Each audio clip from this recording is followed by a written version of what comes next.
Iba talaga ang mahirap. Ang mahirap ay tumutulong sa kapwa mahirap. Yan po ang ibinigay sa atin at pagkatiwalaan niyo po kung ano po sinabi natin po ng Maynila na balang araw. Pag dumagay ang mayor na at ama ng Maynila, narito pa rin ako at babantayan ko pa rin. Pag nagkamali, ako ang kuhulpi sa kanya. Dahil yan ang itinulong ko sa kanya para marating na ang kanyang kinalalagyan ngayon. Anak ng Dutch Entertainment, and that will be the next mayor of Maynila. Vice Mayor Isko Moreno. Thank you. We love you all. Palakpakan po na rin.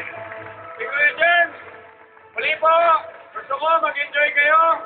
Pero bago ang lahat, ito pa muli. Ano ba po, sino man ako ngayon? Saan man ako nakatayo sa harapan ninyo? Ano man ang nangyari sa buhay ko? Baliwala lahat ng yun, kundi dahil sa inyo.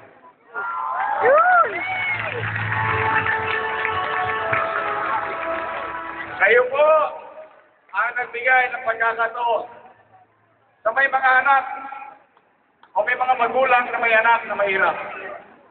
Na kahit pala tayo pobre, pwede pala tayo maging vice alcalde. Pwede pala tayo mamuno.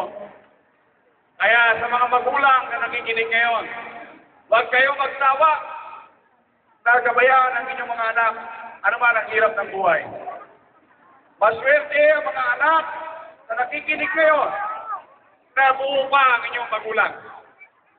At nais kong ipakilala sa inyo ang natitirang isa na lang na magulang ko. Andiyan po ang nanay ko.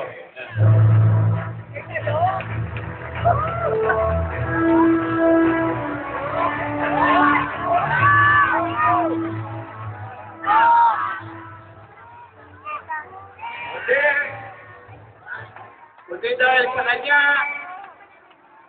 kundi dahil sa pagsusumikap niya na may raos ang buhay namin. Ay siguro, walang Francisco Dumagoso ngayon. Pantot talaga na apelyido ko, no? Pero yan po ay utang na loob ko sa inyo at higit sa lahat sa Panginoon Diyos at sa aking nanay, sa nanay Sayo. Yan po ang nanay ko. Medyo lang nakita, gusto ko po makilala niyo naman ang nanay ko. Muli po, mag-enjoy kayo! Magandang gabi sa inyong lahat. Pagpalain nawa kayo na ang buong may kapal. At sentro, Mahal ninyo! Buhay din Moreno!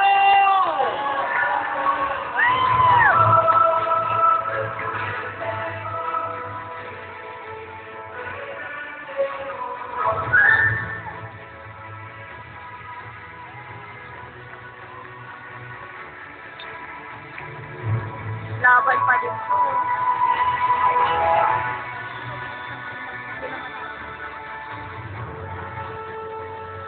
Maraming salamat.